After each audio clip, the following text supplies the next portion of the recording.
الحمد لله نحمده ونستعينه ونستغفره ونؤمن به ونتوكل عليه ونعوذ بالله من شرور أنفسنا ومن سيئات أعمالنا من يهده الله فلا مضل له ومن يضلله فلا هادي له ونشهد أن لا إله إلا الله وحده لا شريك له ونشهد أن سيدنا ومولانا محمدا عبده ورسوله صلى الله تبارك وتعالى عليه وعلى آله وأصحابه أجمعين ومن تبعهم بإحسان إلى يوم الدين ما بعد. قال جل وعلا: إن الله وملائكته يصلون على النبي يا أيها الذين آمنوا صلوا عليه وسلموا تسليما.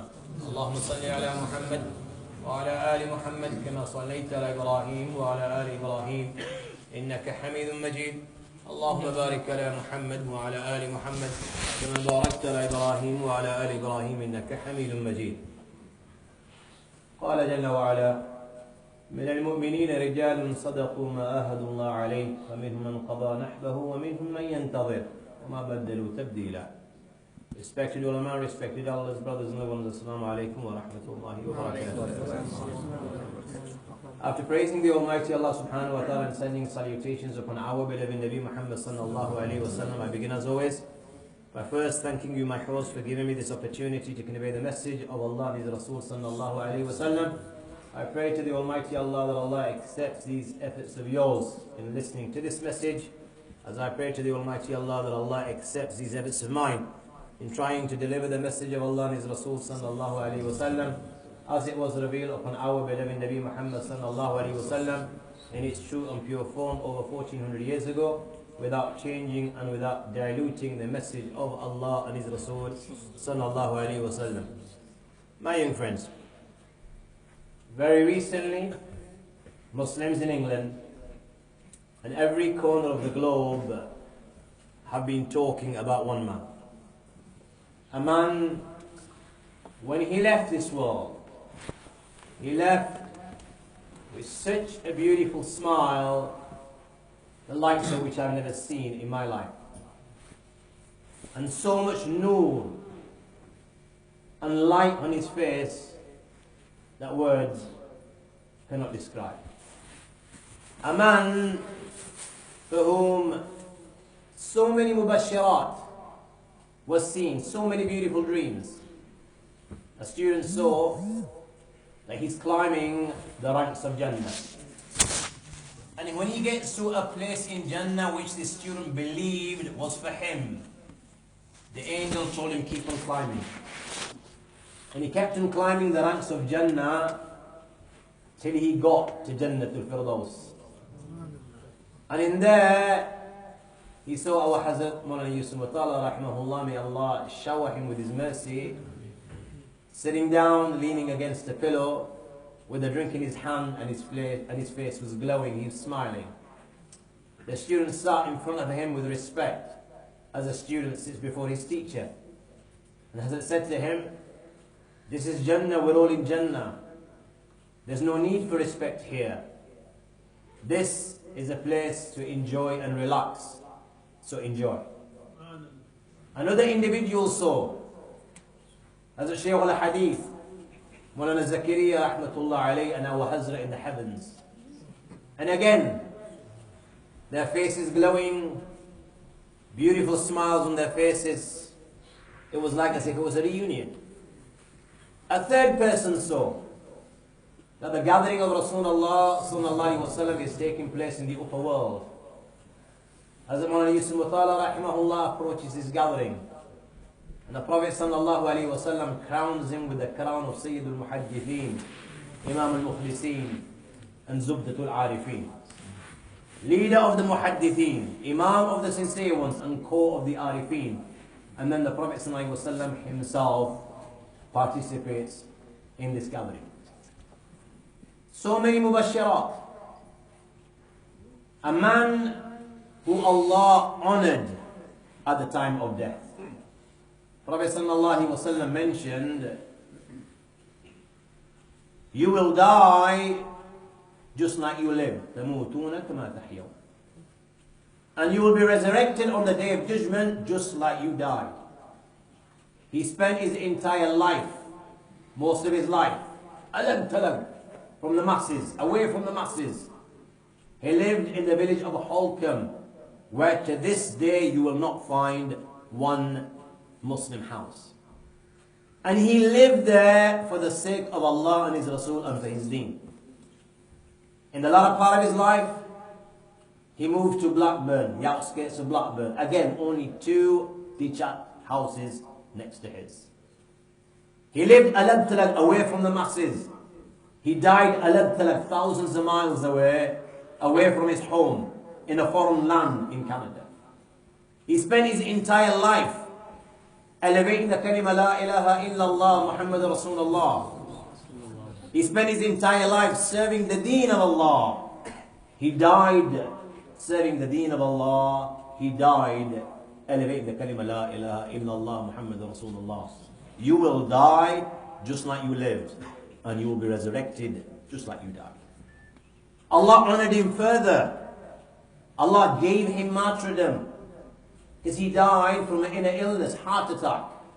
Prophet sallallahu alaihi wasallam mentioning the martyrs of this ummah, Prophet sallallahu alaihi wasallam mentioned, whoever dies from an inner illness is shaheed. Whoever dies in a plague is a shaheed. Whoever dies in the path of Allah is a shaheed. Whoever dies protecting his wealth, his family members, is a shaheed.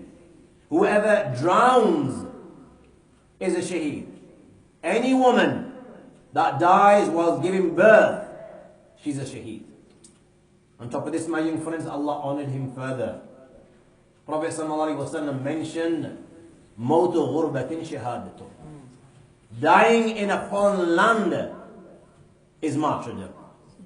On top of this, my young friends, Allah honored him further. Allah took his soul on the 10th of Muharram. This is that day in which Allah saved Musa and the Bani Israel from the grasp and oppression of Fir'aun. A day so blessed that, my young friends, in the early days of Islam, it was compulsory to fast on this day. Any person that fasts on this day, the sins that he committed the previous year, they are all forgiven. This is how blessed this day is. Allah honored him further, my young friends. Allah took his soul. The very day Allah took the soul of his Habib, Muhammad sallallahu alaihi wasallam, on Yawmul Ithnain, on a Monday. And thus, he was able to act upon the sunnati ghair ikhtiyari. Nobody has a choice when he will die, why he will die, and how he will die. And Allah bless him, did not have a choice. But because he spent his life following the sunnah of Rasulullah sallallahu alaihi wasallam, Allah wanted to honor him. And this is why Allah took his soul. The very day Allah took the soul of his Habib. And thus he was able to act upon a sunnah in which even him did not have a choice. My young friends, this man that Allah honored in this manner, honor upon honor, this man was none other than Hazrat Maulana Yusuf Motala, rahimahullah. My young friends, there are men, and then there are men. There are men whose focus is the dunya. They can't see the akhirah. When it comes to the hereafter, they're blind. They live for the dunya. The only thing that interests them day and night is this dunya, the pleasures of this dunya, and what this dunya has to offer. And as a result, they spend day and night trying their utmost best to take as much of this dunya as they possibly can. And then there are men, a special breed of men. These men, their focus is the akhirah. Their focus is Jannah. Their focus is the deen of Allah. Their focus is the pleasure of Allah and His Rasul sallallahu alaihi wasallam. They live in such a manner as if they can see with their eyes the hereafter. There's a fire burning inside their hearts. And this fire that burns in their hearts does not let them rest, does not let them sleep, does not let them enjoy. And they strive and they sacrifice their day and night, trying their utmost best to get to this Jannah and to acquire the pleasure of Allah and His Rasul sallallahu alaihi wasallam. Men like Sayyidina Anas ibn Nadr radiyallahu ta'ala an. Battle of Uhud, and the archers have left their positions. Khalid bin Walid, on seeing this, launches a counter-attack. The Muslims have been caught off guard. There's confusion amongst the Muslim camp, and they begin to disperse and begin to leave the battlefield. The false rumor that Muhammad sallallahu alaihi wasallam has been killed has been spread. This is the scenario where Muslims are running to and fro and leaving the battlefield. And there's this one Muslim called Anas ibn Nadr. He's running towards Uhud. He's stopped by a man called Sa'd ibn Mu'adh. Sa'd ibn Mu'adh, my young friends, is that companion of Rasulullah. When he died, the arsh of Allah began to shake in happiness that today the soul of Sa'd is coming to meet his Creator. 70,000 angels descended to offer his janazah. This is who Sa'd ibn Mu'adh was. He stopped by Sa'd ibn Mu'adh and he says to him, "Oh Anas, where are you going?" And Anas says, "Oh Sa'd, I swear by my Lord, I can smell the fragrance of paradise coming from Uhud and going towards Uhud and going towards this fragrance." Saying this, he rushes towards the enemy and fights till he's no more. They mutilate his body, they cut it into bits, my young friends. So much so that not one from amongst the companions of Muhammad could recognize that this is the body of Anas ibn Nadr, other than his sister, who recognized his body by just looking at the tips of his fingers. 70 to 80 wounds on his blessed body. You know, when Sayyidina Sa'd ibn Mu'adh radiallahu ta'ala related this incident to our beloved Nabi Muhammad sallallahu alaihi wasallam, he said, "Ya Rasulullah, I could not do on that day what Sayyidina Anas ibn Nadr radiallahu ta'ala anhu did." You had men like Sayyidina Sa'id ibn al-Musayyib. Such was the intoxication and love for Allah and His Rasul. My young friends, never mind missing a prayer, he did not miss Takbir Ula for 50 years. When the Imam said Allahu Akbar, he was there. And when the Imam raised his hands, he also raised his hands and said Allahu Akbar. You had men like Abbad ibn Bishr. Such is the intoxication that he's standing before the Almighty Allah in prayer. And arrows are piercing his body because an enemy is shooting arrows at him. And the arrows are hitting him. My young friend, in Salah, very casually, he takes out the arrows and he continues to recite the Book of Allah. Such was the intoxication, my young friends, that blood is gushing from his body. My young friends, he was prepared to die, but he was not prepared to break his Salah or finish off his Salah. It was only when this thought crossed his mind that his death may jeopardize the safety of Muhammad sallallahu alaihi wasallam does he finish off his prayer. You had men like Rabi. He was paralyzed. And he would insist to be carried to the masjid. And people would say, "Oh Rabi, you are ma'adhur. You're an invalid. You have an excuse." And he would say to them, "You're right. But I can hear the kola, hayya ala salah, hayya ala falah. Come to salah. Come to success." One should respond to the call even if he has to crawl on his knees. You had people like Alba ibn Jahish al-Ajali. Such was the intoxication that it's the battle of Qadisiyah. And a Persian calls up. He wants to challenge the Muslims. And Alba ibn Jahish al-Ajali responds to the challenge. And as a result, his stomach is cut. His intestines fall to the ground and he collapses. My young friends, as blood gushes from his body, you know what he's doing as he's on the ground? He's trying to put his intestines back in his stomach. He can't do it. A Muslim passes by, he begs him, Oh my brother, I beg you, help me with my intestines. Put them back inside my stomach. He puts them back in his stomach. My young friends, in this state, with difficulty, he stands up. Holding onto his stomach in this state, as blood gushes from his body, he runs towards the enemy. He charges towards the enemy. And in doing so, he's no more. You have people like Umair, such was the intoxication that the Prophet ﷺ makes the call. قُومُوا إِلَى جَنَّةٍ أَرْضُهُ السَّمَاوَاتُ وَالْأَرْضُ. Stand to a paradise, the breadth of which is the seven heavens and the earth put together.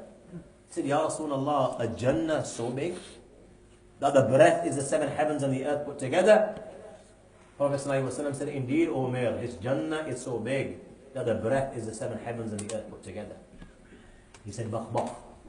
Now in Arabic you say these words when you're overjoyed, when you're happy. So the Prophet ﷺ asked, O Umair, why did you say Bakh bakh? He said, Ya Rasulullah, in hope that I will be from the inhabitants of this paradise. The Prophet ﷺ said, rest assured, Umair, you are from the inhabitants of this Jannah. He takes out some dates and he begins to eat them. Then all of a sudden he throws the dates on the ground and he says, if I wait for these dates to come to an end, then this life will be too long. Umair doesn't want to live a life so long. He throws the dates and he runs towards the enemy. And in doing so, my young friends, he's no more. This was a special breed of men. My Hazrat Sheikh Yusuf Motala was from this special breed of men. Intoxicated with the love for Allah and His Rasul Sallallahu Alaihi Wasallam. Intoxicated with the love for the deen of Allah, who spent his entire life elevating the kalima la ilaha illallah and helping to preserve and protect the deen of Allah subhanahu wa ta'ala. From a humble beginning, this man became a mujaddid, a reviver of the deen in the modern world. Born in 1946, my young friends, in Gujarat, India, village called Nani Naroli, in a very pious family that was frequented by ulama. My young friends, it was the piety of his mother that had such an effect on his father that slowly but surely he gave bay'ah, pledged allegiance to a sheikh called Maulana Abdul Ghafoor Bengali, who migrated to Mankatul Mukarramah. And his father began dhikr. And this regular dhikr had such an effect on his heart that, my young friends, he lost an interest in the dunya and pleasures of the dunya. The more dhikr that he would make, the more he would lose interest, and the more the love for Allah and His Rasul Sallallahu Alaihi Wasallam would increase. He got a stage, my young friends, in his life that he tasted halawatul iman, the sweetness of iman. And when a person tastes the sweetness of iman, my young friends, and he tastes this buzz, after this believer doesn't want anything other than this buzz. Once he tasted the sweetness of iman, all he wanted was Allah and His Rasul Sallallahu Alaihi Wasallam. He didn't want anything to do with this dunya. And he didn't want this dunya to become an obstacle between him and Allah and His Rasul Sallallahu Alaihi Wasallam. Such was the level of intoxication that once he tasted the sweetness of iman, all he wanted was Allah and His Rasul. And for that, my young friends, he divorced his wife, and he divorced his dunya, and he secluded himself. It was in this environment this man, Hazrat Sheikh Yusuf Motala, rahimahullah, was born on the 1st of Muharram. So many similarities with our beloved Nabi Muhammad Sallallahu Alaihi Wasallam. Prophet Sallallahu Alaihi Wasallam was born, his father already left the world. Our Hazrat was born, metaphorically his father had left this world. Prophet Sallallahu Alaihi Wasallam was taken care by his mother. When his mother passed away, it was his grandfather. My young friends, our Hazrat was taken care by his mother.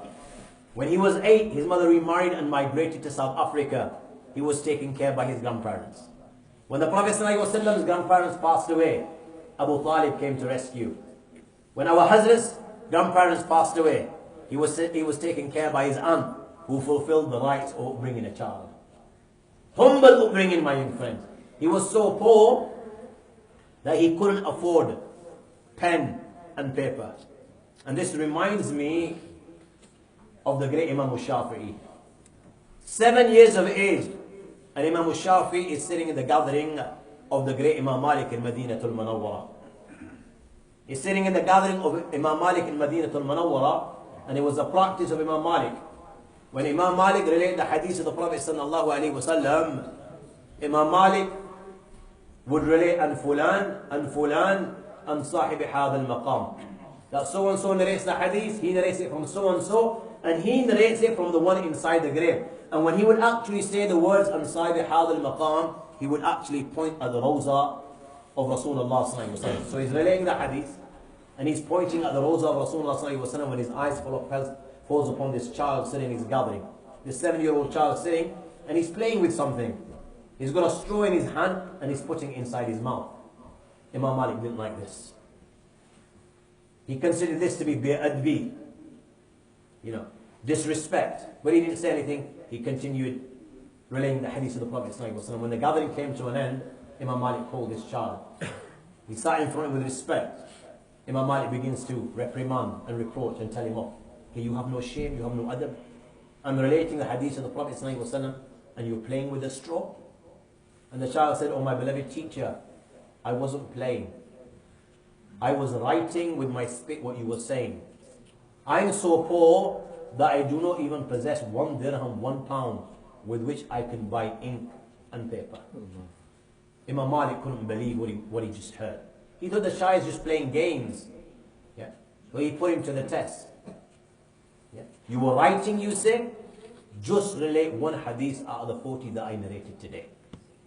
My young friends, the young Shafi'i sat just like his ustad, and he began, an fulan, an sahibi hadha al-maqam.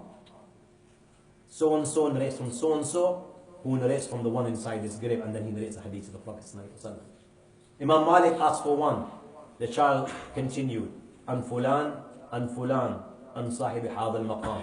An fulan, an sahibi hadha al-maqam. And the child narrated all 40 hadiths that Imam Malik narrated on that day without a single mistake.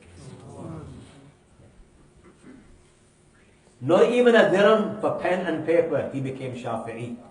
And here you have Hazrat, no money for pen and paper, and he became a mujaddid, a reviver of the deen in the modern world.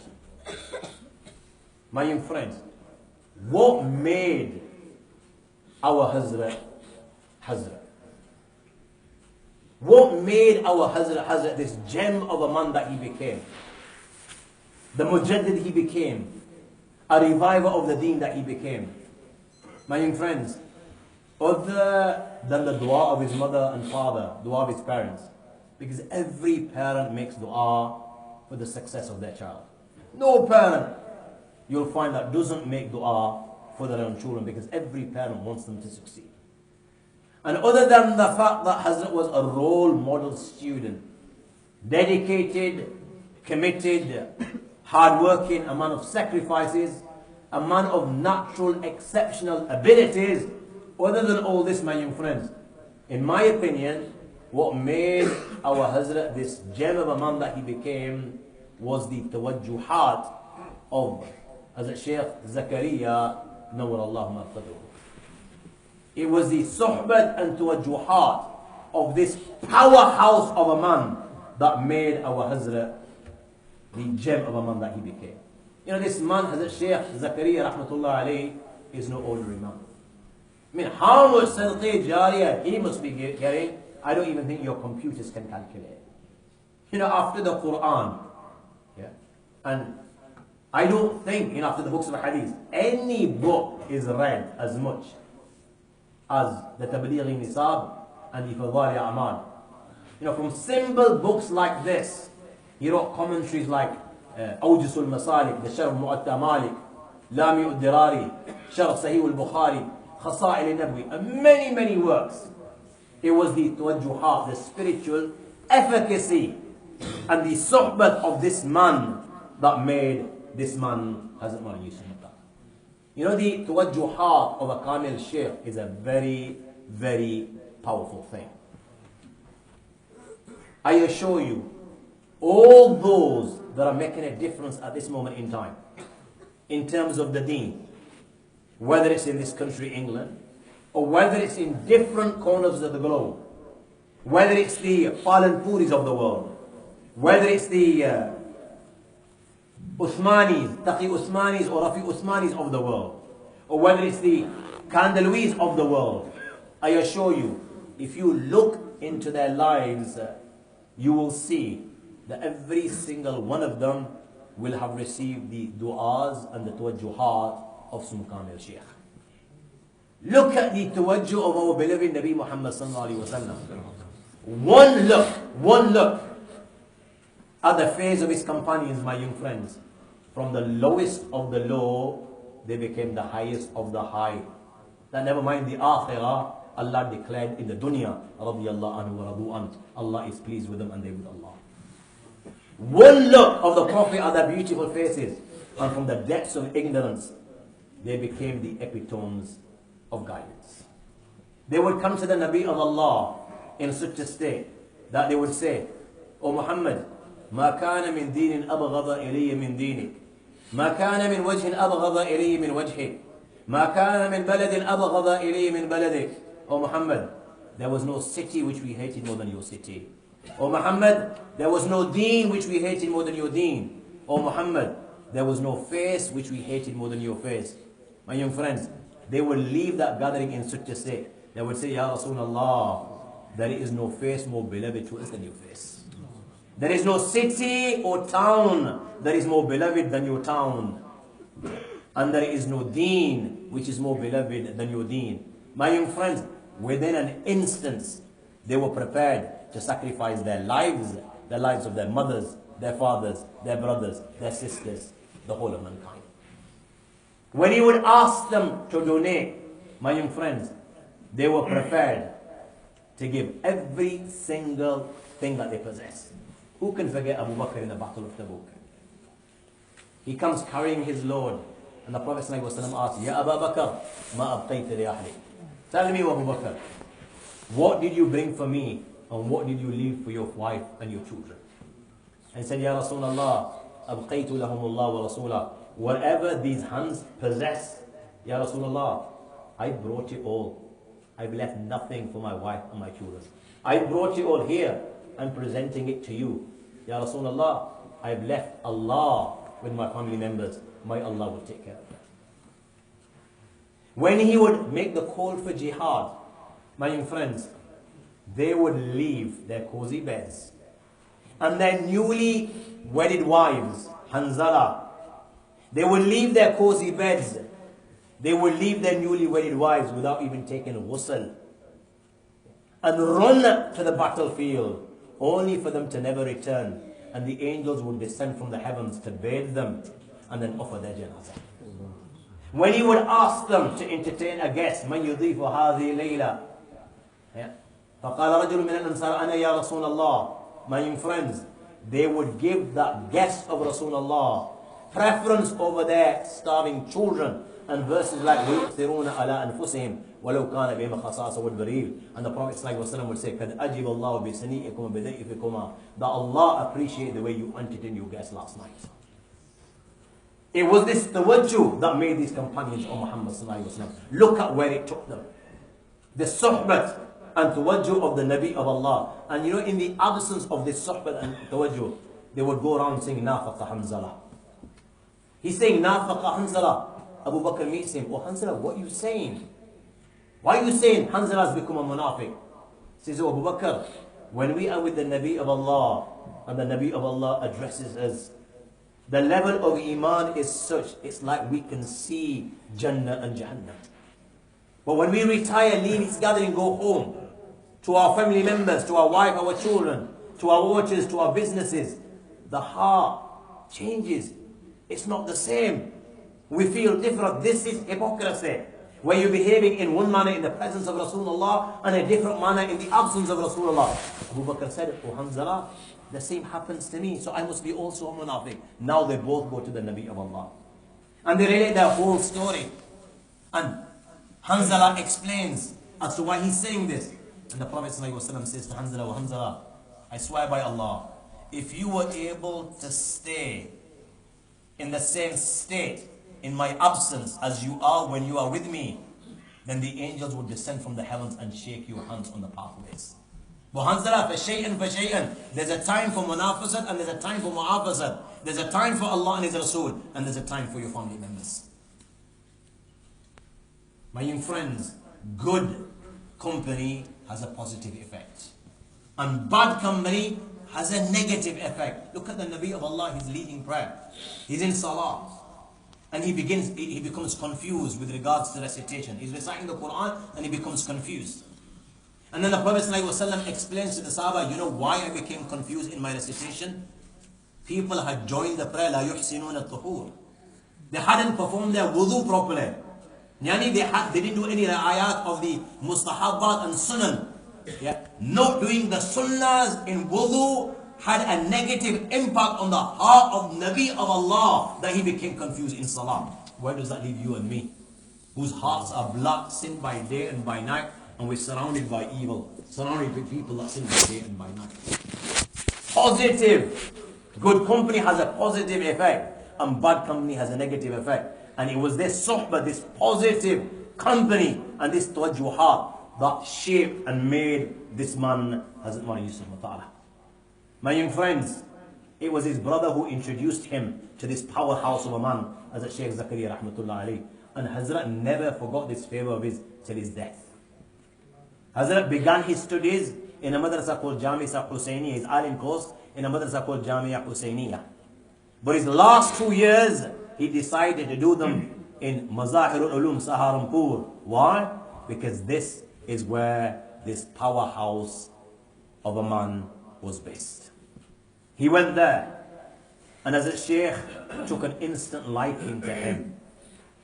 Call it love at first sight.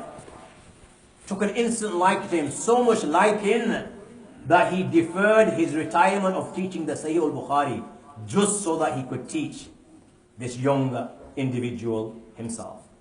This is the love that his sheikh and teacher had for him, that he defers his retirement. And such was the love that the student had for the sheikh, my young friends. In a nutshell, it was the love of a child for a father.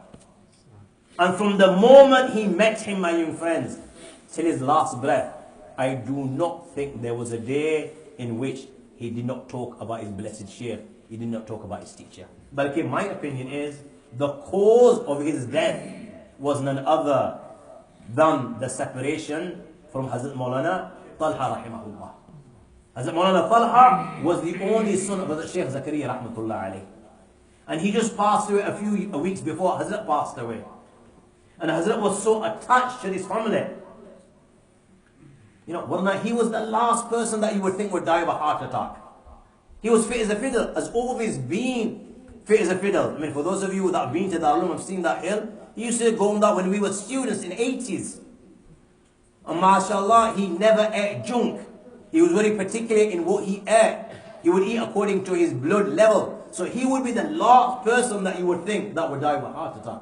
You know, Mu'arrikheen, many historians have written that the cause of Abu Bakr's death, because Abu Bakr passed away a short period after the Prophet ﷺ, Balki as Fatima passed away 6 months after the Prophet ﷺ. Some Mu'arrikheen have written the cause, the sabab of their death was the gham, the separation and the grief, the separation of the Prophet ﷺ. They couldn't tolerate the separation, and this is what led them to their end. Hazrat Maulana Yusuf Motala had such a love for Hazrat Sheikh and his children, my young friends. That is what led him to his end. You know, once he built that ta'alluq with Hazrat Sheikh, he honored it right till his death. You know, when your parents passed away, the rights of your parents don't come to an end. You can still show obedience to your parents. Sahaba asked the Prophet ﷺ, هَلْ بَقِيَ مِنْ بِرِّ أَبَوَيَّ شِيءٌ أَبُرُّهُمَا بِبَعْدَ مَوْتِهِمَا. And the Prophet ﷺ said, indeed, na'am. الصلاة عليهما الاستغفار لهما وإنفاذ أحدهما وإكرام صديقهما. The Prophet ﷺ said, make dua for them, make istighfar for them. You know, those that you are tied with through your parents, keep those ties and honor their friends, visit their friends. Hazrat Sheikh passed away years ago, My young friends, Hazrat Maulana Yusuf Motala maintained that ta'alluq right till his death. He would honor Hazrat Sheikh and anything that was connected with Hazrat Sheikh, his family members, right till his death. I've never seen any person more loyal than Hazrat Maulana Yusuf Motala. Look at what this suhbat and this tawajjuh of Hazrat Sheikh did upon our Hazrat. My young friends, he came to England he was born in 1946. He came to England in 1968 to get married. Now in the 60s and 70s, whoever came to England, whether it was my father or whether it's your father, or whether it's the Jamais that come today, why did people come to England in the 60s and 70s? Only one reason. Every single one of them, the only thing that interested them was not the bridge in London or the Big Ben or the palace. That didn't interest them. It was the riches of this country. The dunya is the only thing that interested them. And they came with one mindset. We're going to go there, we're going to work day and night, and we're going to take it all back and go back one day. They definitely took it back. Because you go to Kashmir and you will see, the palaces in Kashmir will make the White House look silly. But they didn't go back. They're still here. But this was the mindset. They live in a small house, 20 of them in one room. 10 of them would sleep during the day and 10 of them would sleep during the night, because they were saving every single penny and they were sending it back home. This was the dream of every single person that came from Pakistan, India, Bangladesh, or wherever they came from. England had not seen a man like Maulana Yusuf Motala. He came to England, his focus was not the dunya. His focus was the deen of Allah, and his focus was the akhirah. 22 years of age. 22. I mean, for those of you who are 22 or close to 22 or being 22, your shahwat and your desires, they're at their peak. And then you come to the first world where everything is available and so much temptations. It's very, very difficult. But look at the passion for the deen of Allah, my young friend.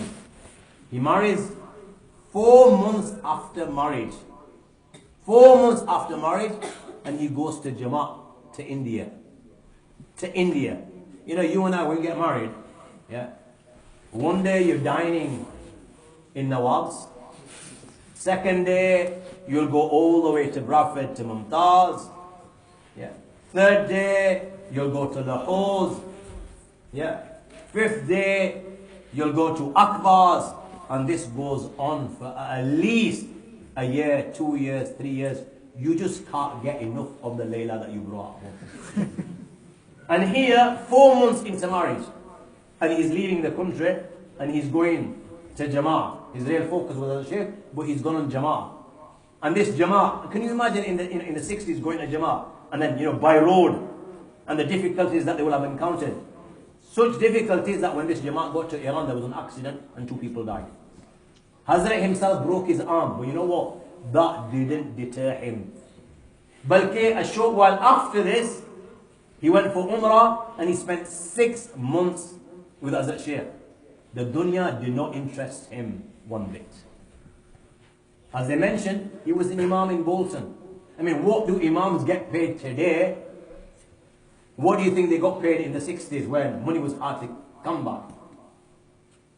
Recently, not so long ago, he was stopped at Manchester Airport.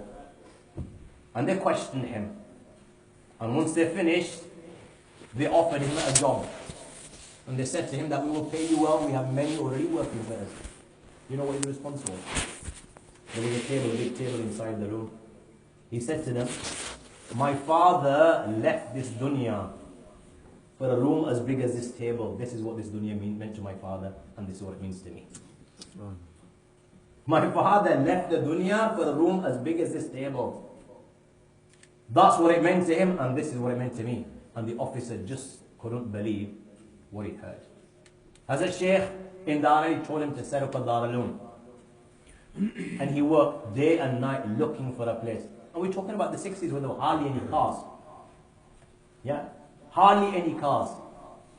Yeah. So he spent day and night till he found the Aitken Sanitarium in Holcombe, where to this day there is no Muslim house. Look how big Allah is. How he spreads the deen of Allah. Yeah. Aitken Sanitarium, which used to be a hospice for TB sufferers.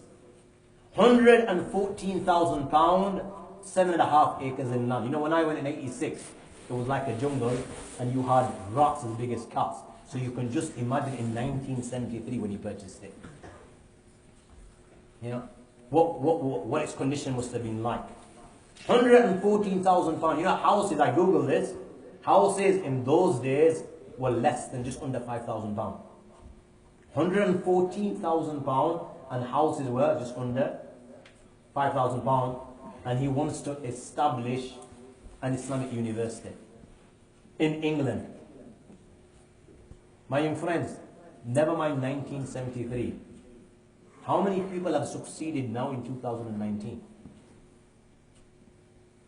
It's not for the faint-hearted. Establishing one now, yeah, is not an easy task. I assure you, your black hair will turn white. When you just look at the independent schools standards that you have to meet, yeah, it's a no-go area for the faint-hearted. That's now in 2019. In 1973, there are hardly any Muslims in England. There's shortage of money. People have come from their countries, borrowed money to get here. They work in day and night. The only thing that interests them is the dunya.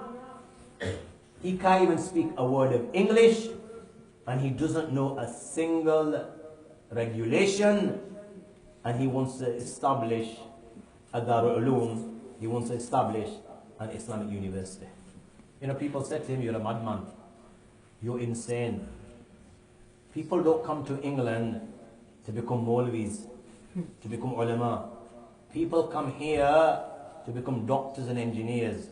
They come here to study at Oxford and Cambridge.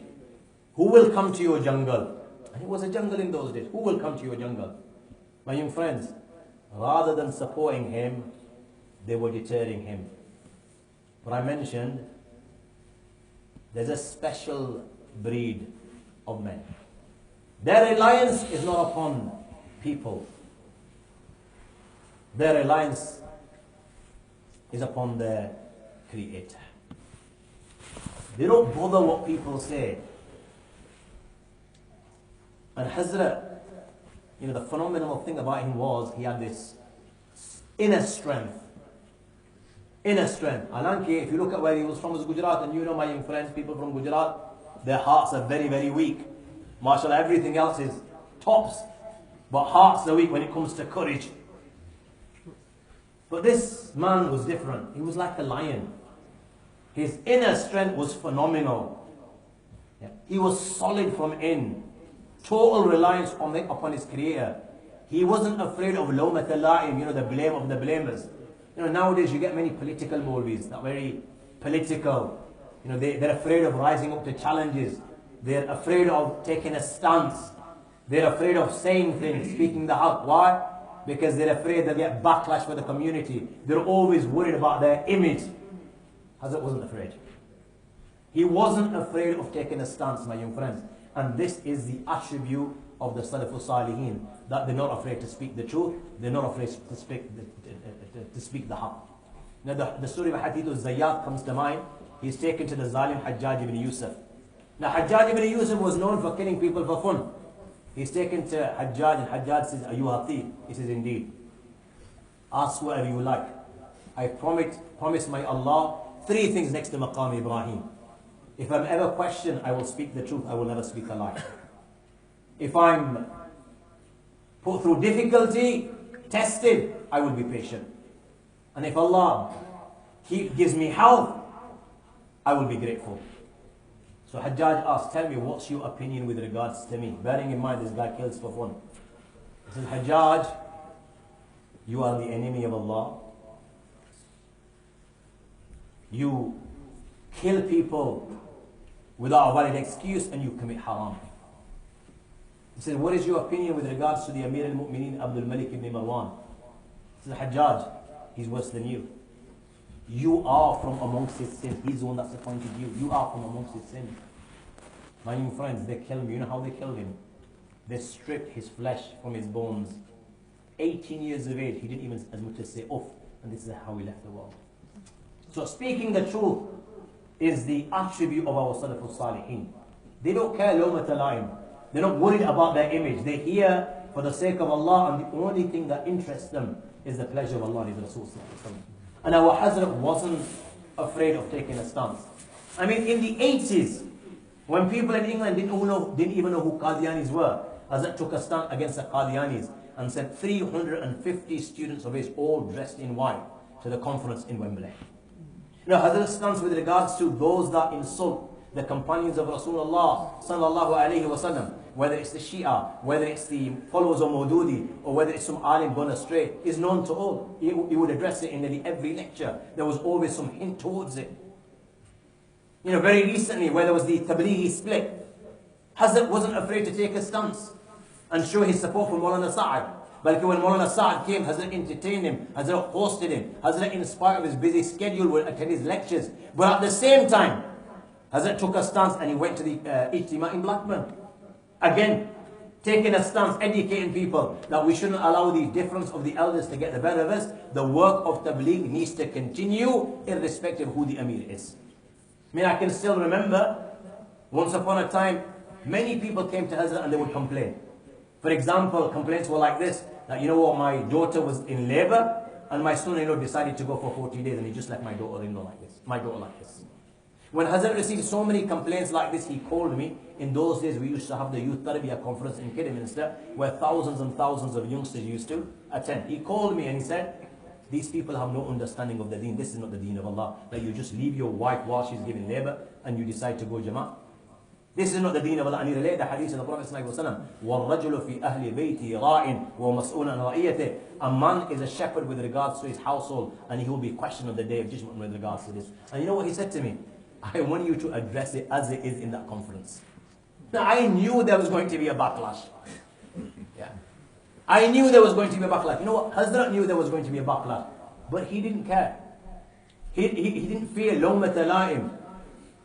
Yeah. He would speak the haqq. I mean, when he sent his students, his graduates, to universities, again, so many ulama said all sorts of things about our Hazrat.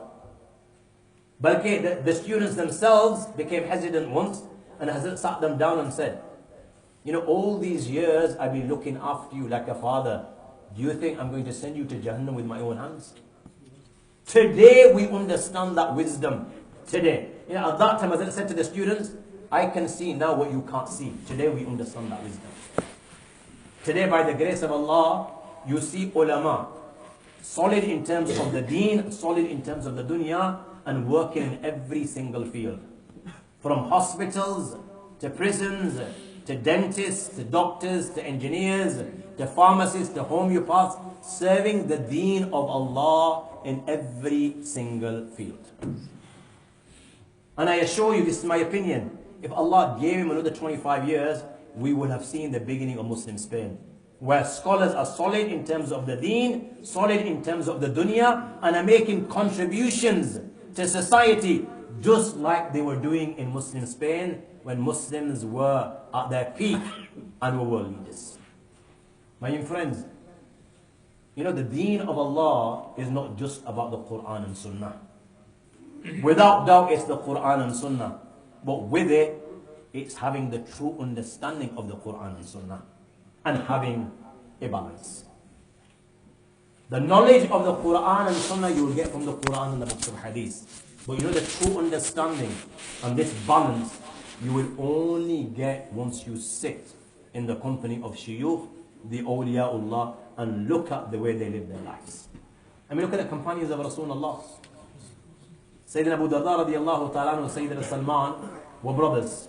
Prophet ﷺ established brotherhood between them. Sayyidina Salman comes to visit Abu Darda and he saw Darda wearing shabby clothes. So he asked her, Darda, why are you dressed in this manner? So she said, Akhuka Abu Darda laysa lahu hajatun fi dunya. That your brother Abu Darda has no interest in the dunya. She was referring to herself. He has no interest in me, so what's the point of me dressing up? Abu Darda came, he prepared a meal for Sayyidina Salman and said to him, you eat, I'm fasting. Sayyidina Salman said, no, I'm not going to eat by myself. So he broke his fast, they both sat down and ate. Went asleep. After a short while, Abu Darda wakes up for his tahajjud. Sayyidina Salman says, go back to sleep. After a short while, again, Abu Darda wakes up for his tahajjud. Again, Sayyidina Salman says, go back to sleep. In the last third of the night, Sayyidina Salman woke up and said, now Abu Darda, wake up, and they read their tahajjud. And then, Sayyidina Salman said to Abu Darda, O Abu Darda, inna li rabbika alayka haqqa, wa li nafsika alayka haqqa, wa li ahlika alayka haqqa, fa'ti kulla dhi haqqin haqqa. Your Lord has a right over you. There's a time for your Lord. Wa li nafsika alayka haqqa. Your body has a right for you, over you. There's a time for your body to rest. Your family members have a right upon you. Give everyone their fair due. Abu Darda went in the morning and he related this whole incident to the Prophet ﷺ, and the Prophet ﷺ said, Sadaqa Salman, that the Salman spoke the truth. So the deen of Allah is not just about the knowledge of the Quran and Sunnah, is having that true understanding and having that balance. And you know what? Our Hazrat Sheikh Yusuf Motala had the true understanding, and by the grace of Allah, he had this balance in his life. It comes in hadith, كان رسول الله بشرا من البشر يفلي ثوبه يحلب شاة يخدم نفسه. That the Prophet ﷺ in his house was just like a normal human being. He would mend his shoes, he would milk the goats, he would do work inside his house, he would clean the house. Our Hazrat was no different. A man so high, but at home, my young friends, he was exactly like this hadith mentions with regards to the Prophet ﷺ. And these are things which I heard from him directly.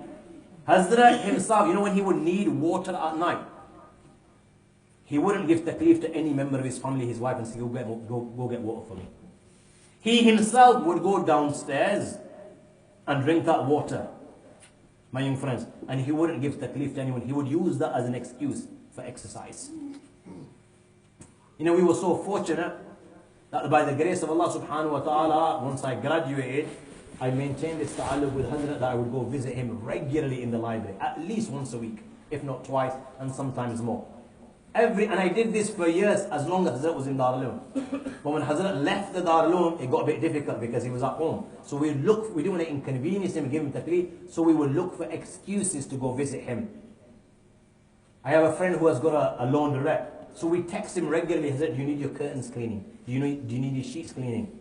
And you know what, sometimes we'd hit the jackpot, and Hazrat would say, yeah, that would mean 2 visits. Go collect the stuff and go deliver the stuff. And we would do this regularly. Why? Because just looking at his face would give us an imani boost. Like the Sahaba, when they sit in the company of company of Rasulullah, just looking at his beautiful face would give them that imani boost that they feel on 7th heaven. And when they would leave his gathering, they would feel down. So when you see godly people, it gives you that imani boost. They're like powerhouses. Yeah, they illuminate everything around them. So we'd get that imani boost and we'd look for excuses to visit him. And by the grace of Allah, visit him so many times in his house. Every single time we went, he would give us something to eat, something to drink. The amazing thing is, how many times his children were at home, but he himself would serve, and he himself, when we would finish, would take it away. He would never give taklif to his family members. But my young friends, he once fell at night from the top of his stairs to the bottom. Yeah, 3 ribs he injured. 3 ribs he injured. He never told his wife. He only told them after 6 months. 6 months after. He didn't want to give taklif to any family members. 70 plus, the books that he authored were in his garage. And he himself would take them out and he would give them to us. Every time we went, you could hear his children reading in some room. This is how dedicated he was. Godly people, normally, they've got fikr for everyone else. They have time for everyone else. But they don't have time for their own children. He was dedicated and committed to his own children. It was that balance. So my young friends, that he himself told me inside his house when I went to visit him in Blackburn. Yeah, he told me he left the teaching of Sahih al-Bukhari because of his children. This is as good as it gets. After Quran, the most authentic book is the Sahih al-Bukhari. And every scholar, this is his dream. He starts teaching smaller books from Nahwa to Sarf, and he moves up and he moves up and he moves up. You know, the peak is becoming a Shaykh al-Hadith, teaching the Sahih Imam al-Bukhari. It doesn't get better than that. This is what he would teach. He left it for the sake of his children. Dirayatan, he told me that the students in Dora have come to me and keep on asking me to come and teach them. He says, what would they know? Teaching Bukhari is farz kifaya. Looking after my children is wajib. Anyone can take my place and teach the Sahih al-Bukhari. But who can look after my children other than myself? This is the deen. This is the deen. This is a balance. I saw him once in Canada. I'd gone for a lecture series as it was already there. I met the guy that took him shopping. So I just, curious. Has he not gone shopping? Taken back by this. This big wali of Allah gone shopping. So I asked him, what did he buy? He said he bought some toys for his children. Toys for the boys and dolls for the girls. Once his granddaughter, his eldest granddaughter, I still remember this to this day, was ill in Madinatul Munawwara. And as it became parishan. And this was and it reminds me of the Prophet ﷺ, when his grandchildren, anything would happen, anything little, the Prophet ﷺ would become parishan. You remember the hadith? Prophet ﷺ is on the mimbar, delivering a khutbah, and Hassan and Hussein are coming, and they slip over their garment, and the Prophet ﷺ leaves the khutbah, leaves the mimbar, and goes to embrace his grandchildren. Hadith comes to mind. Prophet ﷺ is on a journey. Fatima is there, Hassan and Hussein are there, and the Prophet ﷺ heard his grandchildren crying, so he, makes his mount go quicker, and he goes to Fatima. Hey Fatima, what's the matter? She says, Ya Rasulullah, there's no water. Prophet ﷺ looks in his water bag. There's no water. He makes an announcement. Does anyone have water? Please bring it. None of the companions had water. Prophet ﷺ said, Fatima, give me one of them. So Prophet ﷺ embraces him to quiet him, but the child is still crying. What is the Nabi of Allah to do? Prophet ﷺ takes out his tongue and places it in the mouth of the child, and the child sucks on the tongue, and this is how his thirst was quenched. So the Nabi of Allah would become parishan when something happened to his grandchildren. And here Hazrat has become parishan because his granddaughter is ill. He met me and he said to me, you know what, I've been looking for pomegranate, she's ill. I want to give her pomegranate juice. But I can't find any in the shops. Go see if you can find it. It was late at night. It was the old Inabiya souk. So we went looking for pomegranates. Went to one shop, there's no pomegranates. Another 3-4 shops, can't find them anywhere. Decided to go to the wholesale market. Found out where it was the outskirts of Madinatul Munawwara. It was about 2 o'clock at night. And by the grace of Allah subhanahu wa ta'ala, I found a box of pomegranates. And I took them back. It was, early morning, left him outside his door, didn't want to disturb him. In the morning, when he met me, his face was glowing. And he said to me, ask for whatever you like. This is how he was. Ask for whatever you like. And I was a student, I stayed quiet. He said, I'm telling you, ask for whatever you like. Why are you not asking? When he said it for the second time, the thought crossed my mind. Shall I ask him for his amama for tabarruk? Shall I ask him for something like this? I stayed quiet, and that was the best thing I did in my life. The third time he said to me, you're not saying anything, you know what? This is what I will do for you.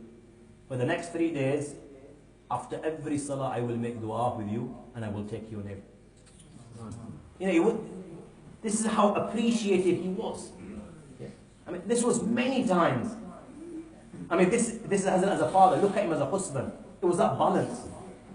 I went to him once in Darul Umm. He was in the library, and he told me, I want to speak to you. So he left the library, and we went outside to where Abu Azam al-Umarji's room, for those of you who know that Darul, where the exit is, where the ustaz come from. So he stood there in that passage, and he says to me, I want you to purchase something for my wife. Okay? And he mentioned what he wanted me to purchase, and he told me the price range. It needs to be within a certain price range. Guys, this wasn't a mamuli thing, and it wasn't a few pennies. It would set him back a few thousand. Okay? Listen to it very carefully. I've learned so much from this incident in my life. So much from this incident. Okay? So he said, I want you to purchase a certain thing, and it needs to be within a certain price range. Hazrat was fulfilling a jaiz's desire of his wife, and I couldn't believe it. And the thing he told me to purchase, if I gave you 10 guesses, you wouldn't get it. Because you never in your life associate that thing with such a godly man. Because you know, you and I, we've got standards. Yeah? We have, in our minds, when it comes to godly peoples, yeah, we have this, that they need to behave in a particular manner. He's always got to have a tasbih. He's always got to be in prostration. For us, that's how we want them to behave. Because for you and I, deen is confined in just salah. That's not the deen. That's one aspect of the deen. Ibadat is the deen. Mu'asharat is the deen. Akhlaq is the deen. Mu'amalat is the deen. Our deen covers many aspects of a life. It covers every aspect of life. I mean, look at the Prophet ﷺ when he was with the Sahaba. Look at the Sahaba. وَمَا يُحِدُّونَ إِلَيْهِ النَّظَرْ تَعْظِيمًا لَهُ. They wouldn't even raise their gaze to look at him out of respect for him. When they would sit in front of him, كَأَنَّ لَرُؤُوسٍ الطَّيْرِ. It was like as if birds were perching on their heads. That's how still they were. Is that how he behaved with? Is that how his wife behaved with him? Or is that how he behaved with his wives? My young friends, Aisha was that courageous that she would even become naraz and displeased with the Nabi of Allah. She would become displeased with the Nabi of Allah, and the Nabi of Allah would say to Aisha, I know when you're pleased and when you're displeased. So I said, Ya Rasulullah, how do you know when I'm pleased and displeased? She said, Ya Rasulullah, she said, the Nabi Kareem said to Aisha, when you're pleased with me and you have to take an oath, you take the oath with the words by the Lord of Muhammad. And when you're angry and you've got to take an oath, you take an oath by the words by the Lord of Ibrahim. She began to smile. She said, Ya Rasulullah, you're right, but I only need your name. He would go racing with her. One occasion she won, another occasion the Prophet ﷺ won. One occasion Sauda sitting with the Nabi of Allah, and Aisha comes and she offers some halwa to the Prophet ﷺ, which she made herself. Now, Prophet ﷺ sat down in such a way that he placed one foot in Sauda's lap and the other foot in Aisha's lap. Now, our mother, Sauda, wasn't too pleased. Why is Aisha come on my turn? So when Aisha offered the halwa to Sauda, Sauda said, I'm not interested. And the reason she said this because she just wanted Aisha to go. She said, I'm not interested. So as Aisha said, oh Sauda, if you don't eat it, I will cover your face with it. Sauda said, I don't want it.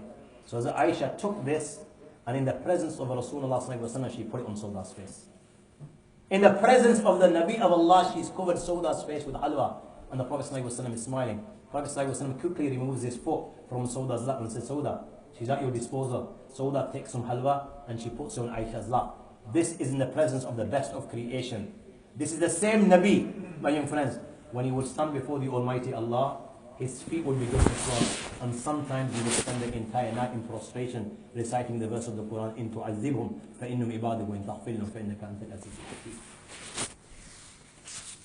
When Hazrat told me he wants this particular thing, my young friends, obviously I was amazed, and Hazrat could see that. Then he narrated the hadith of Sayyidina Jabir to me.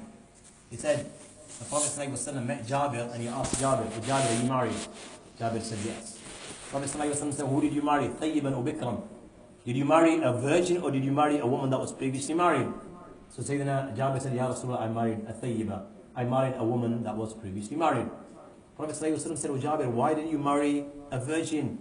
You could have played with her, she could have played with you. She would have reminded you of your mama, your past. And Sayyidina Jabir said, Ya Rasulullah, my father died, he left many sisters. I wanted somebody mature to help me look after them. I didn't want to bring another one like them. I wanted somebody mature.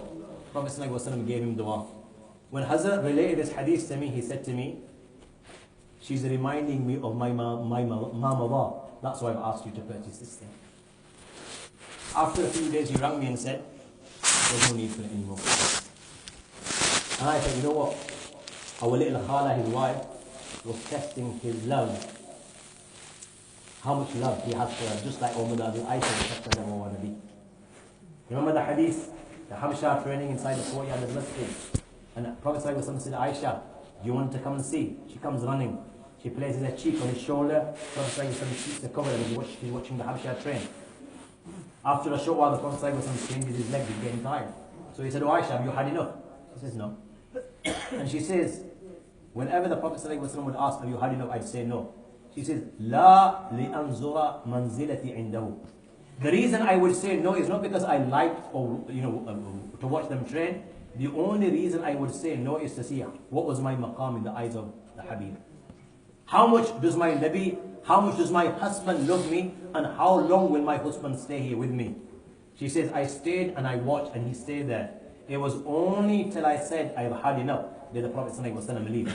You know, at the end of the hadith, she says, فَقْدَرُوا قَدْرَ الْجَارِيَةِ الْحَدِيثَةِ السِّلْ الْحَدِيثَةِ عَلَى. How long do you think that my husband stayed with me? She says, a girl that loves to play and watch. How long do you think a girl would stay there? This is how long I stayed, and this is how long my husband stayed there with me. My young friends, in terms of piety, such was the piety of Hazrat, that he was reading his tahajjud, his awabin, ishraq from his student days. It got to a stage where just in sitting in tashahhud, he could read the entire Quran. And before he passed away, shahrain mutatabi'in, he would fast for 2 consecutive months. 2 consecutive months. And you know his ghiza, his food was luqaymat. Just a few morsels. You know, there were and in all these madrasas that he's established, he never received a dime in wage from any single one of them. Not a dime. Bearing in mind there were times which he experienced that he didn't have tea bags inside his house, where he could make tea and offer it to the guests, and as a result, he would be ashamed to ask them, do you want tea? Where will you find something like this happening in England in the first world, that a person doesn't even have tea bags? And then he never received a dime. But such was the regard that he had for madrasa. Well, I still remember to this day, I used to drive the Darul Jeep. He told me to take him to visit his granddaughter when she was born, his first granddaughter. He says, take me there, let's go visit her at the hospital. So I drove there, took him there, we visited, we came back. He said to me, how much fuel did you use? I knew exactly what he was getting at. So I told him a bit high. He gave me double the money. He said, here, take this money, give it in the office to the madrasa. We use this jeep, not for madrasa purposes. I used it for my personal use. And he gave the money to the madrasa. Such was the love of Rasulullah sallallahu alaihi wasallam, my young friends, that he tried his utmost best to follow every sunnah of the Prophet. The way the Prophet sallallahu alaihi wasallam would walk, the way the Prophet sallallahu alaihi wasallam would talk, the way the Prophet sallallahu alaihi wasallam would eat. But he would make sure others were also doing this. I still remember I went to his house one day as a young kid. Didn't know much in those days, still don't know much now, and I don't think I'll know much before I go. But I was sitting there, he gave me something to eat and drink. So I took the cup in my right hand, and Hazrat said, why are you not eating? So when you speak, you just automatically feel pressure. So he said, why are you not eating? So I got the cup in the hand, and without thinking, I picked it with my left. He says, no, in situations like this, son, what you do is you put the cup down, and then you pick the item again with your right. This is the love for the son of the Prophet. Mutawassilul ahzan. Always fikr man. You know, you would be lucky if you ever, never mind smile, forget smiling. You'd win the lottery the day he spoke a few words to you. If he spoke a few words, Man kana yu'minu billahi wal yawmil akhir falyaqul khayran aw liyasmut. I've never seen anyone that acted upon this hadith of the Prophet ﷺ more than him. Amlik alayka lisana. I've never seen anyone that had full control of his tongue.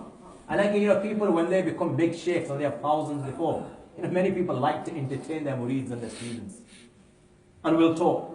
Not Hazrat. Very quiet. Always fikr of the akhirah, of the believers, the iman, what's happening to the Muslims around the globe. Fikr. Not only did he act upon the sunnah, he would revive the sunnah. The Prophet said, Man ahya sunnati inda fasadi ummati falu ajr mi'ti shaheed. Whoever revives the sunnah will receive the reward of 100 martyrs. The Prophet would make wuzu from a mud full of water. Hazrat made this mud and he distributed it. And when he did this, somebody saw our beloved Nabi Muhammad in a dream that his face was copper color. This mud was copper color. So when Hazrat was informed of the dream, he interpreted it that this mud has been accepted in the bargah of Rasulullah sallallahu alaihi wasallam. The Prophet sallallahu alaihi wasallam is happy with it. My young friends, as a teacher, I've never seen a better teacher. Solid in his knowledge, and at the same time, my young friends, you know when he used to teach the hadith of the Prophet sallallahu alaihi wasallam, He wouldn't focus, he wouldn't go in depth with regards to arguments, as some scholars do. Yeah. He would focus on the asl, and he would teach it with dard, with pain. You know, when he would teach it like hadith, if every time you would see tears flowing from his eyes. When you read from him, it was like you are with the Nabi of Allah. Every hadith was like that. You're with the Nabi of Allah. And then he wouldn't just impart knowledge. It wasn't about just giving knowledge. It was about amal. He wanted you to act upon the hadiths. He would encourage you to act upon them. This is why, my young friends, in Darulum, there was so many a'mal taking place. Every single day there was dhikr majlis for half an hour. Every single day there was khatmi khadiran. Every Shabi Jummah there was durood sharif, salat ala nabi. Every Friday after Asr we'd read the 80 duroods. Every Saturday there was khatmi Quran. There was mutala every single day. There was, what do you call it, on the big days, 15th of Sha'ban, we'd stay awake the whole night and fast. On Ashura we would fast. On Arafah we would fast. Other than this, he would encourage Aswadain, where he would encourage the students to live like the Prophet ﷺ. The Prophet ﷺ, for months on end, would just live on dates and water. So he would encourage, the students. There would be days in Darulum where the students would eat nothing other than Aswadain, just so that they get a feeling of how the Nabi of Allah would live. Other than Aswadain, there was the 40 days itikaf for Dora students to purify our hearts. Other than the 40-day itikaf, there was itikaf in the month of Ramadan. Other than the itikaf in the month of Ramadan, when we would go with Umrah with him, he would encourage us to do Umrah every single day. There was ta'aleem, regular, so many books were read in Darulum. My young friends, this is how he would do tarbiyah. He could get you to do anything. He could give you this self-belief that you'd be on the heavens. He could get you to do anything. He'd put his tawajjuh. You could know nothing. Be in a position that you're an absolute dabbu, know nothing. He'd put his tawajjuh and you'd begin to swim. I'll give you an example of this. I studied in Bradford. I studied in Darulum, but I finished off in Bradford. When Hazrat bought the girls' madrasa, and once he told me to find some workers for him to render. I didn't even have a clue what rendering was. He said, go find some builders that can render. So I got some and I was scared. I thought, these guys cock up, I've had it. So I bought these guys, Scottish guys, I still remember them to this day. And by the grace of Allah subhanahu wa ta'ala, they did an absolutely phenomenal job. And Hazrat was so pleased. So he says to me, from now on, you'll take care of all these buildings. Now, listen guys, I've just told you, I didn't even know what rendering was. Never mind, building work. Didn't have a clue. And he's telling me, you'll take care of all these buildings. We're talking about a hospital. There were 6 massive buildings. Gear House, Bronte, Museum, nurse's home. I still remember it to this day. And so many small buildings. But what I said? He could get anyone to do anything. You know nothing, he'd put tawajjuh and the thing would be done. And that's exactly what happened. I did Bismillah, he put his tawajjuh. 5 of the 6 buildings were done before I left for Medina al Munawwarah. The studies. Then a man called Maulana Ismail Raja took over. He finished off what was left. Again, he didn't have a clue with regards to buildings. As I put his tawajjuh, he finished everything off. Not just that, he went a step further. He took on a 5 million contract where he spoke about beautiful masjid. And like he's never done building one day. Hazrat wasn't into buildings. Nowadays this is where we go wrong. Everyone's spend millions and millions of buildings, and then we provide no facilities for the believers. Nothing happens inside them. This wasn't Hazrat's philosophy. Hazrat, what he would do first was, wherever the building, just get it up and going, get the students in there, begin Qala Allah and Qala Rasul, and Allah will take care of the rest. Once the building started producing results in terms of huffaz and ulama, now Hazrat started looking at the facilities and let's make it semi-decent for the students. He was merciful. He was kind. For the students, every time we would go home, it was naan-gosht. But never mind students at Darulum Berry, guys. I heard this from his own mouth. Darulum used to sponsor a particular, some people used to come from India, they used to sponsor them. And they used to do chanda in England. When Hazrat found out what their menu was for breakfast and what they were giving their students, he said to them, very clearly, that if that menu doesn't change, then we will no longer help you and support you. This is how much regard he had for students. Let me tell you how much regard. Our khala, big khala, Allah bless her. Hazrat achieved whatever he achieved, and whatever he did is because of this woman. For those of you who are married, if you don't have support of your wife inside your house, you can't function. If there's problems and there's rifts at home, you can't do anything, you can't get anywhere. But you know when there's sukoon, peace, hunna libasul lakum wa antum libasul lahun, yeah, liyaskuna ilayha, where there's peace and you're content and you've got support, you can achieve anything. Yeah. Can you imagine over 350 students, and she would make apple achar for every single one of us. Every year when the apples would ripe, she'd make apple achar. Every Muharram, Hazrat would give £1 to each student. You know, again, bearing in mind where he didn't receive a penny from Darul 350 students, that's £350. I'm talking, you know, from years Hazrat would do this. I mean, I still remember to this day, I went for Umrah, and in those days, students used to go with Hazrat for Umrah. Many students would go. I'm sure, I can't remember the exact number, only 25, 30 students with us. Hazrat paid for our iftari. He gave me the money.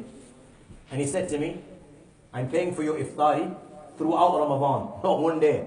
Throughout Ramadan, but I've got one condition. You will cook. You will cook your own food and I will pay for it. He gave me, I can't remember, 5,000 or 1,000 riyal. He said, you know, when it finishes, come back and get more. And he'd ask me every 3rd, 4th day, have you got enough? And if you got enough, and when we would, when it finished, I would ask, and he would give it more. I can still remember we did itikaf in Medina al-Munawwara. After that, we still had about 5 days. He wouldn't allow us to book a hotel. He said, you will live with me inside my house, all these students, and Khala will cook every single day. I still remember a student, yeah. I mean, you know, from this incident, you'll see how much love that he had for his students and how aware he was with his students. He told me with regards to a student that he wears the same clothes every day, and he's observed this, and he told me to go get some clothes for him. I mean, how do you do that? 350 students. How can you tell that this student is wearing the same clothes every day? How can you do that? This is how on the ball he was, and how much fikr that what Hazrat had for his students. I mean, I used to be football crazy. So regularly I used to, what do you call it, my uncle would go. I'd sprain it. Yeah. And Hazrat himself, Hazrat was like a Hakim as well. So he used to make this thing out of eggs and haldi and God knows what. And I'd put it, and he'd make it every single day till he got cured. And he didn't do this once. He did this how many times? This is the love that he had for his students. And it was because of this love and muhabbat that he showed. You know, even when he would, reprimand, subhanallah, ajeeb the way he would do it, you would never feel out of place. I'll give you an example of this. I was once in the Jamaat Khana, and I was wearing this really fancy top. Yeah. So many different colors and patterns. It was after the Seoul Olympics. Now these patterns in reality were images, but I couldn't tell when I bought it. And I was sitting in dhikr, and he came and sat right next to me. You know what he said to me? He says, you know what, it's hot inside here. I'm going to take off my waistcoat. Son, why don't you just take off your jumper? Job done. It was only afterwards some Dora student said to me, what did Hazrat say to you? I said, this is what he said. He smiled, he says, he's probably said it because you've got images on your jumper, images all over. But look at the wisdom that I didn't feel. There was over 300, 400 students sitting in the Jamaat Khana. I didn't feel out of place. It was because of this love. Yeah, the students. Yeah, and this wouldn't be an exaggeration. There were students there that were prepared to sacrifice his life for him. They loved him like they loved their mother and father. And when he would ask them to do something, we'd boast about it. Just like I'm getting a buzz now because I feel so good and I can't thank Allah for His blessings that I'm a student, that I'm connected, that I was able to see him. It's like the companions of Rasulullah with the Nabi of Allah. That they saw the Nabi of Allah. Would they, if you offered them the dunya, would they exchange that? That one look that they got for the Nabi of Allah? Never. That is what they made them. So people like myself, or Hazrat Motala that spoke before me, or everyone else, why would we exchange it? Why would we exchange it? This is a big blessing from Allah. This is why, when He would tell us something to do, we'd rush to do it. We'd boast about it. So humble and so down to earth he was, my young friends, that you know what? All his Darul life, he always sat on the ground in Darul. The chair was towards his end, and even that it was down because he was becoming old and it was down to health reasons. He was a principal of all these institutes. You go to universities, you go to colleges, you go to madrasas in India, the principal of a massive office. You can't get to the principal. There'll be, secretaries you've got to go through, make appointments, blah, blah, blah. When did anyone make an appointment with Hazrat? When? Easy, accessible, down to earth, humble. So humble, my young friends, that, if you wanted to call him for a lecture, there was no condition. Nowadays, speakers, may Allah protect. You got to go through agents. You can't even get to the speaker. You've got to speak to an agent. The agent's probably got a fees himself. The speaker's definitely got a fees. Some charge $10,000, $15,000, $20,000. They have conditions. First class flight, business class flight. I want my entire family, 3-4 Marines at the same time. I need to go visit this. You're going to pay for it all. Monday I want to eat this. Tuesday I want to eat this. This is hard. The masses are going astray and desperately in need of a reminder and an imani boost, and we're worried about our stomachs. Look at the position of this man. If he clicked his finger, this will not be an exaggeration. Yeah, he'd have 100 tickets on his table. This is how desperate people were to get, his face and his tawajjuhat. But how simple and down to earth he was. No secretary. No middleman. You wanted to call him for a bayan, all you need to do is text him. That's it, simple as that. And you'd either get a yes or a no. I still remember Khalifa from Sheffield. He said to me, you're in with Hazrat, why don't you put a word in with me? I said, have you lost your nut? Yeah, put a word in for you. I said, have you ever invited him? He said, no.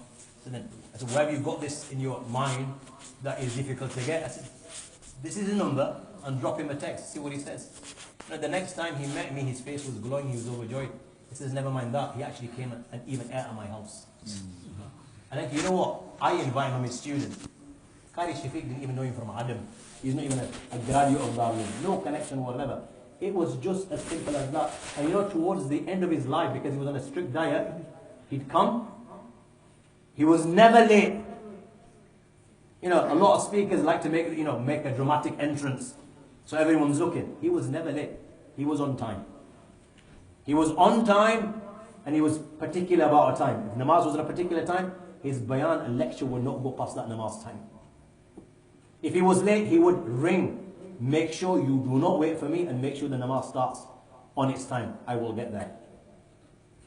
Towards the end, he would do his bayan, and he wouldn't even stay in your house to eat. He would go straight back. Where will you find a man like this? This is living in the modern world. And look at what he achieved. My young friends, what he achieved by himself, hundreds and thousands of us put together cannot achieve. Forget what he achieved. Look at our masjids. How many people run one masjid? How many do you have on the board? All the people that are hundreds that contribute and donate. And look at the way we run one masjid and how much we struggle in fighting. And this man set up, as they mentioned, Darul Umbari. It's just not one institute. Jamiatul Imam Muhammad Zakaria, another university. What do you call it? And remember, setting one up in England is like setting 50 in Pakistan, India, and Bangladesh, because there are no regulations in these countries. Yeah, there's no regulations. So one here is like setting 50. Yeah.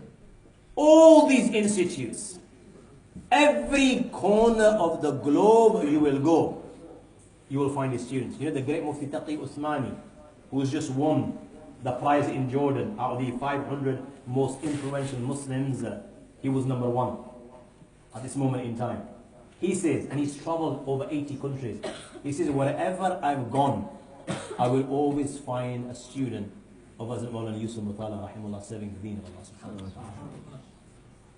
You know, he just didn't produce institutes, he produced men.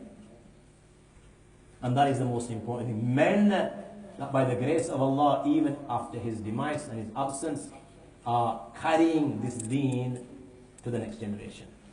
Every corner of the globe you will go, you will find his students teaching Qala Allah and Qala Rasul. From Trinidad to America to Portugal. I don't want to go into his legacy, because I delivered that the day we read Aziz's Janaza in Canada.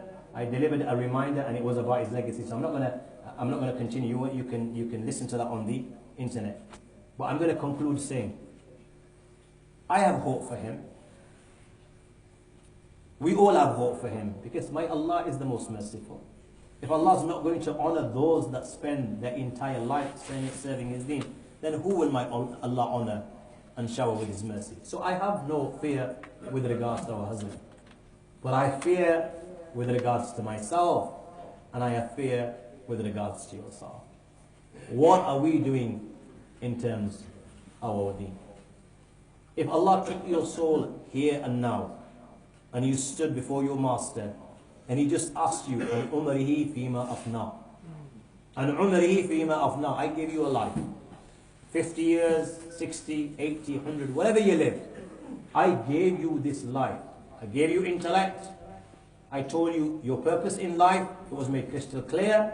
I sent my Habib, who demonstrated for 23 years of his life how you should live your life. Tell me, what did you do with your life? What did you do for the deen of Allah? What did you do for yourself in terms of your akhirah? Tell me, my young friends, and be honest. If you were to leave this world here and now and stand before your master, what would your answer be? Like I said, I'm not in a position to talk about you, but I'm in a position to talk about myself. And this is not being humble. This is the reality. If Allah took my soul here and now, and I was standing before my master, and he asked me to tell him what I did with my life in terms of good, I don't think I'd be able to talk more than 10 seconds. And that's about it. You know, when you go from this gathering, go home and try it. No pressure. Jannat and Jahannam to one side in your house. No pressure. Allah angry like never before. No pressure inside your eyes. You won't go past 10-20 seconds.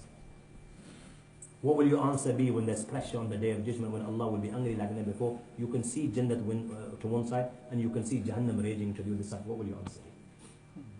What will your answer be? Do you think Allah's created us like animals, so we do what we please, when we please, how we please? Is that our purpose in life? Allah gave you ashraful makhluq. Allah gave you intellect. The animals don't have intellect. You are the best of His creation. Allah gave you this intellect. Allah placed all these signs so you see them and you see your master, you see your creator. But look how our days are going by. How are our days going by? What are we doing in terms of our akhirah? My young friends, the past is the past. You can't change it. It's history, it's gone. It will never come back.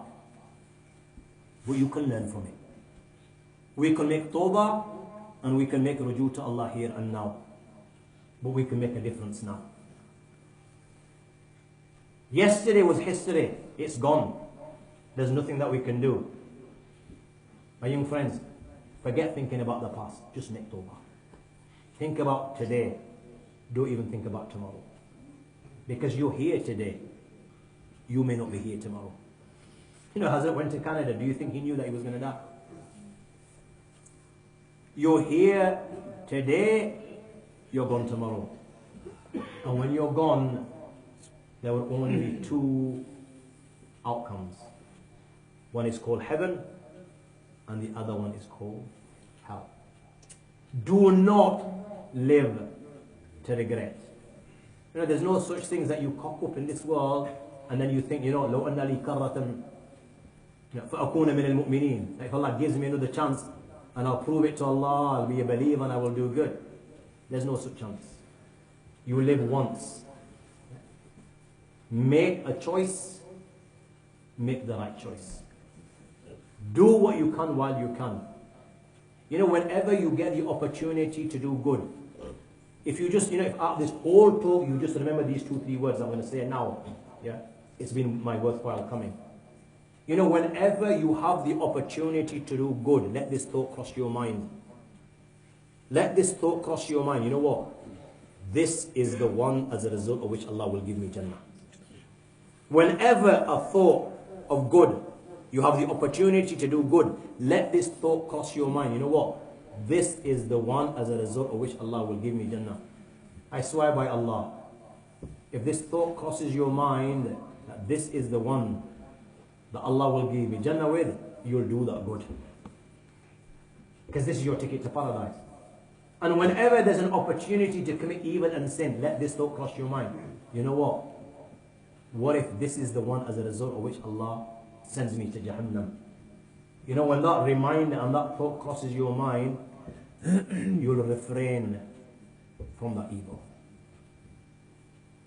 Bear this in mind and you'll get a long way. May I conclude on these words? May Allah give me the tawfiq to act upon what I've said. And may Allah give you the tawfiq to act upon what I've said. My young friends, we were not talking about somebody that lived 500 years ago, 1,000 years ago. You know, when we talk about the Sahaba and people like this, sometimes people say, but they were blessed. They were in the company of Rasulullah sallallahu alaihi wasallam. There wasn't fitnas. You know, it was a lot easier for them to do a'mal. You know, we're 1,400 years down the line, then we're living, in places like England, where there's temptation, there's fitnas. Yeah? What will you say with regards to this man that lived amongst you? What will you say? He was from here. He was no different. Same temptations, same fitnas, same trials, same dunya that he was exposed to. How is it that he was able to stay focused? I told you why he succeeded, and it's important, my young friends, that you build that connection with your ulama and benefit from their tawajjuhat and their suhbah. This is what will keep you in check. But if you don't, and if I don't, then I will slip. And you will also slip, because we're not strong enough by ourselves. We need that help and we need that support. This is why Allah says, Ya ayyuhalladhina amanu kunu ma'as sadiqin, kunu ma'al muttaqin. Time after time in the Quran, Allah is telling you, stay with those that fear Allah, stay with those that are truthful. Allah give me tawfiq, Allah give you tawfiq, wa akhiru dawana alhamdulillahi rabbil alamin. اللهم لك الحمد كله ولك الشكر كله اللهم لك الحمد كله والآخرة ولك الحمد ما لا في السماوات والأرض ولك الحمد بعد ذلك اللهم لك الحمد اللهم لك الحمد مثل أول كريسة وكذا شيء وكذا وكذا كريسة وكشيء من ذلك وكشيء من الله اللهم لك الحمد في السماوات والأرض أنت الحق وعدك ولقائك والجنة والنار الحمد لله اللهم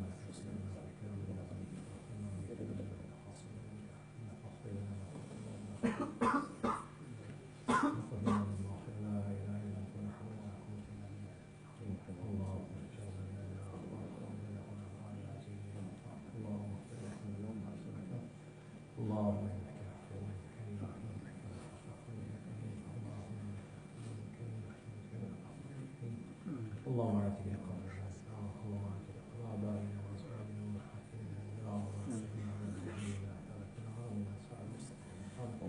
ربنا ظلمنا أنفسنا وإن لم تغفر لنا وترحمنا اللهم لا تسلكنا في قرب من قول من إليك اللهم خير من قول اللهم إنا نسألك من خير ما سألك من ربك ونسألك من شر ساعتك من ربك ونسألك الحسنى لا حول ولا قوة إلا بالله سمعنا وأطعنا بكل شيء برحمتك